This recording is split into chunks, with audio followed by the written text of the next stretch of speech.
नमस्कार दोस्तों, उल्टा चश्मा यूसी पर हम आपके लिए लेकर आए हैं राजनीतिक गलियारों की खबरों का एक ऐसा शो जहां पर आपको मिलेगी हर प्रदेश की सियासी खबरें, चुनावी खबरें।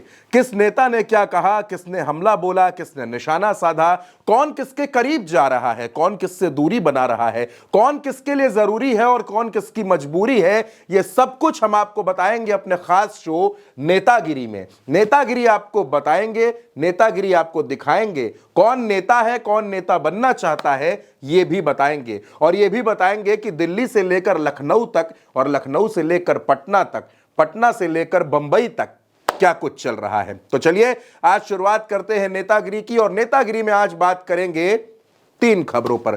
कौन कौन सी हैं वो तीन खबरें जल्दी से आपको बता देते हैं, फिर एक एक करके उन खबरों पर भी बात करते हैं।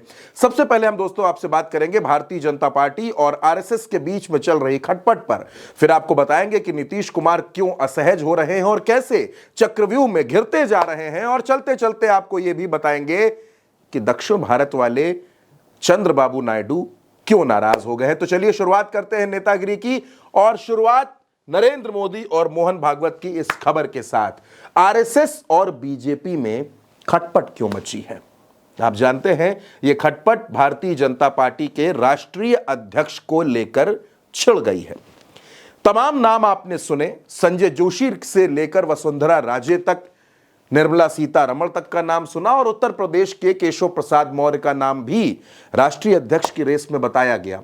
अब दो मामले दोस्तों फंसे हुए हैं। पहला, बीजेपी का राष्ट्रीय अध्यक्ष कौन होगा, और दूसरा, उत्तर प्रदेश में प्रदेश इकाई के अध्यक्ष की घोषणा कब की जाएगी।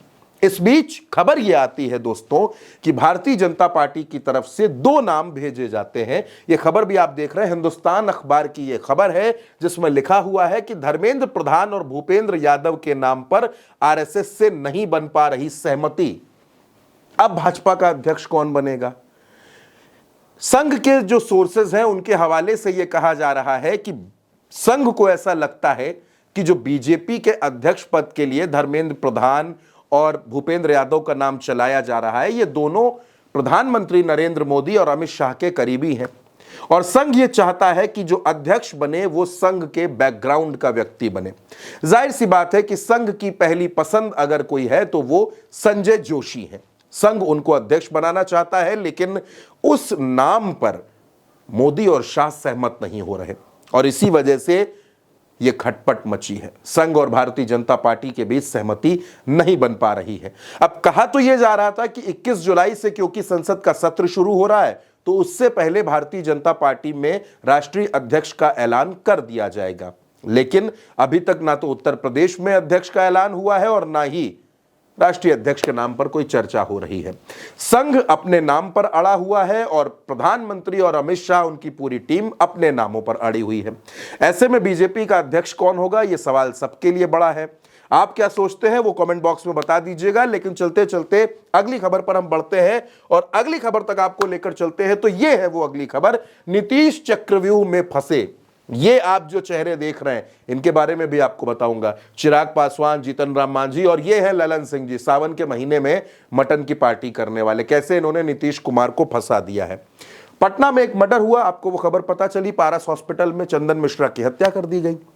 इसके बाद पूरा विपक्ष नीतीश कुमार पर हमलावर हो गया। हर कोई कहने लगा कि नीतीश कुमार से शासन प्रशासन संभल नहीं रहा है। तेजस्वी कहते हैं कि नीतीश कुमार जो है वो अस्वस्थ हैं, तमाम तरीके की बातें होती हैं। लेकिन इस बीच चिराग पासवान, वो चिराग पासवान जो अकेले सभी सीटों पर चुनाव लड़ने की तैयारी करने की बातें कर रहे थे, जो खुद चुनाव लड़ने का ऐलान कर रहे थे, उन चिराग पासवान ने कानून व्यवस्था पर सवाल खड़े कर दिए।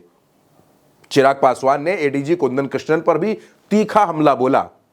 चिराग पासवान ने कहा कि पुलिस अपना काम नहीं कर रही है। और इसी बीच चिराग पासवान ने जेपी नड्डा से, भारतीय जनता पार्टी के अध्यक्ष जेपी नड्डा से मुलाकात की। आप यह खबर भी देख सकते हैं, दिल्ली में जेपी नड्डा से मिले चिराग पासवान, फिर पटना शूटआउट पर नीतीश सरकार को घेरा। गुरुवार को यह मुलाकात हुई है और जब से यह मुलाकात हुई है तब से नीतीश कुमार के मन में एक अलग ही टेंशन चल रही है। नीतीश कुमार जानते हैं कि चिराग पासवान क्या करना चाहते हैं। 2020 में क्या हुआ था बिहार में, यह आपको भी पता है, और चिराग पासवान अपने उसी 2020 मॉडल पर काम कर रहे हैं। तो क्या नीतीश कुमार के लिए एक ऐसा चक्रव्यूह तैयार हो गया है जो उनको चुनाव के परिणामों के बाद मुख्यमंत्री की कुर्सी पर नहीं रहने देगा। यह सवाल भी बहुत बड़ा है और इसलिए भी बड़ा है क्योंकि चिराग पासवान जो कर रहे हैं वो हर किसी को नजर भी आ रहा है। उधर ललन सिंह ने सावन के महीने में मटन पार्टी कर दी। अब जब लालू और राहुल मटन बना रहे थे, उसका जब वीडियो सामने आया तब बड़ा हल्ला मचा था, लेकिन ललन बाबू ने मटन पार्टी कर दी तो भारतीय जनता पार्टी भी कुछ नहीं बोल रही है और इधर नीतीश की पार्टी भी चुप है। और नीतीश की ही पार्टी चिराग पासवान को अभिमन्यु बता रही है। अब अभिमन्यु के साथ क्या हुआ था वो तो आप जानते ही हैं। तो चलिए नेतागिरी में अब अगली खबर की तरफ बढ़ते हैं और नेतागिरी की अगली खबर है, मोदी से नायडू क्यों नाराज। चंद्रबाबू नायडू जिनके सहारे से, जिनके समर्थन से प्रधानमंत्री नरेंद्र मोदी तीसरी बार प्रधानमंत्री हैं। क्या होता है, बिहार में हो रहे एसआईआर पर आंध्र प्रदेश की टीडीपी को ऐतराज क्यों? आखिर नायडू के मन में क्या चल रहा है? चंद्रबाबू नायडू क्या सोच रहे हैं? दोस्तों, चंद्रबाबू नायडू की पार्टी में संसदीय दल के नेता, उन्होंने 5 लोगों के अन्य नेताओं के दस्तखत के साथ एक चिट्ठी मुख्य चुनाव आयुक्त ज्ञानेश कुमार को लिख दी और उन्होंने पूछा कि एसआईआर की जरूरत क्या है।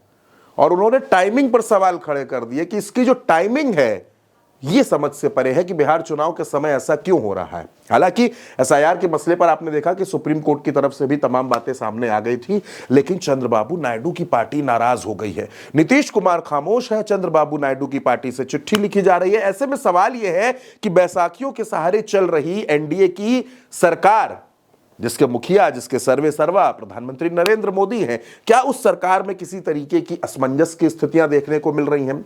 और अगर ऐसा नहीं है तो फिर उद्धव ठाकरे पर डोरे क्यों डाले जा रहे हैं? देवेंद्र फडणवीस और उद्धव ठाकरे की मुलाकात क्यों हो रही है? महाराष्ट्र में जो कुछ हुआ, उद्धव ठाकरे और राज ठाकरे एक मंच पर आ गए, ये जो पूरा सीन आपको नजर आ रहा है राजनीति का, ये सीन क्या कहता है? नेतागिरी में इस पर भी अहम सवाल है। हम भी ये समझना चाहते हैं कि भाई चंद्रबाबू नायडू जो अक्सर दिल्ली जाते हैं, कभी निर्मला सीतारमण से मिलते हैं, कभी अमित शाह से मिलते हैं, कभी प्रधानमंत्री से मिलते हैं, वो क्यों नाराज हो रहे हैं? उनकी पार्टी क्यों चिट्ठियां लिख रही है? अगर बिहार में एसआईआर हो रहा है तो कहीं नाराजगी की वजह कोई दूसरी तो नहीं है? जो भी है नाराजगी की वजह, आप क्या सोचते हैं? आप कमेंट बॉक्स में बताइएगा। और नेतागिरी का हमारा यह शो आपको कैसा लगा? आप इसमें और क्या चाहते हैं, हम कौन कौन सी खबरें आपके लिए लेकर आए, वो भी हमें जरूर बताइएगा। इस शो को देखते रहिए, चैनल को सब्सक्राइब कीजिए। नमस्कार।